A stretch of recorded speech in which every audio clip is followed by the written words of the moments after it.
இன்றைக்கு 38 மாவட்டங்கள்லையும் இது பிரதிபலிச்சிருக்கு. இன்றைக்கி ஒன்றிய அரசினுடைய இந்த குளறுபடிகள் எளிய மக்களை எந்த அளவுக்கு பாதிக்குதுன்றதை மிக தெளிவாக எடுத்து சொல்லியிருக்கிறாரு.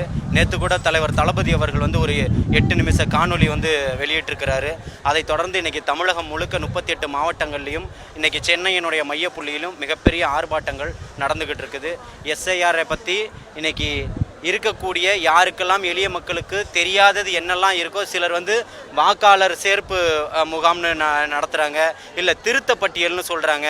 ஆனால் அதற்கு பின்னாடி இருக்கக்கூடிய சூட்சமங்கள் யாரும் புரிஞ்சிக்கல.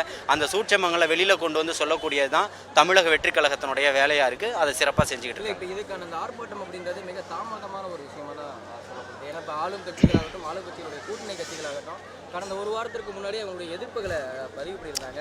இப்போ 95% மேலே இந்த படிவங்கள் கொடுக்கப்பட்டிருக்கு. அப்படி இருக்கக்கூடிய சூழ்நிலையில் இந்த ஆர்ப்பாட்டம்ன்றது தாமதமாக நடத்தக்கூடிய ஒரு விஷயம் தானே? இல்லை, நீங்கள் ஆளும் கட்சி முன்னாடியே நடத்திடுச்சுன்னா ஆளும் கட்சி ஆர்ப்பாட்டம் பண்ணணும்னு எந்த அவசியமும் இல்லை. ஆளுங்கட்சி பக்கத்தில் இருக்கக்கூடிய கேரள மாநிலம் எப்படி ஒரு தீர்மானத்தை சட்டமன்றத்தை கூட்டிச்சோ, அதே போல் இங்கே தமிழக சட்டமன்றத்தையும் கூட்டி உடனடியாக ஒரு தீர்மானத்தை கொண்டு வரதுக்கு உங்களுக்கு எவ்வளவு நேரம் தேவைப்படுதுன்றதான் மக்களுடைய கேள்வியாக இருக்குது. அப்போ நீங்கள் அந்த சட்டமன்றத்தில் அந்த கேள்வியை முன் வச்சிருக்கணும். அப்போ சட்டமன்ற கூட்டத்தொடர் நடந்திருக்கணும். அரசு ரீதியிலான இந்த கூட்டத்தொடர் நடந்திருக்கும். அனைத்து கட்சி கூட்டங்களையும் நீங்கள் கூட்டியிருக்கணும். அதில் தவறிட்டீங்கன்றதான் தளபதியினுடைய வாதமாக இருக்குது. அதை தொடர்ச்சியாக தமிழகம் முழுக்க இருக்கக்கூடிய அனைத்து தம்பியும் தங்கைகளையும் களமிறக்கி இருக்கிறாரு.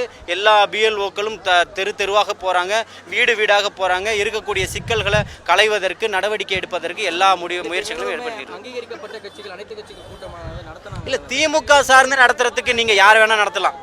நான் கூட ஒரு சமூக செயற்பாட்டாளர் நான் கூட்டினா கூட யாரெல்லாம் எனக்கு ஆதரவான நிலைப்பாட்டில் இருக்காங்களோ வரலாம்.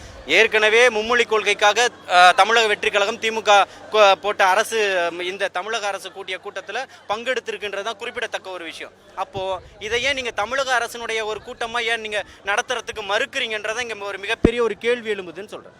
அந்த அச்ச உணர்வு வெளிப்படுத்தக்கூடியது. நீங்கள் இவ்வளோ அவசரமாக பண்ண வேண்டியதாக இருந்தால் அது சட்டமன்றத்தில் கூட்டியிருக்கலாம்ன்றது தான் தமிழக வெற்றி கழகத்தினுடைய வாதமாக இருக்குது.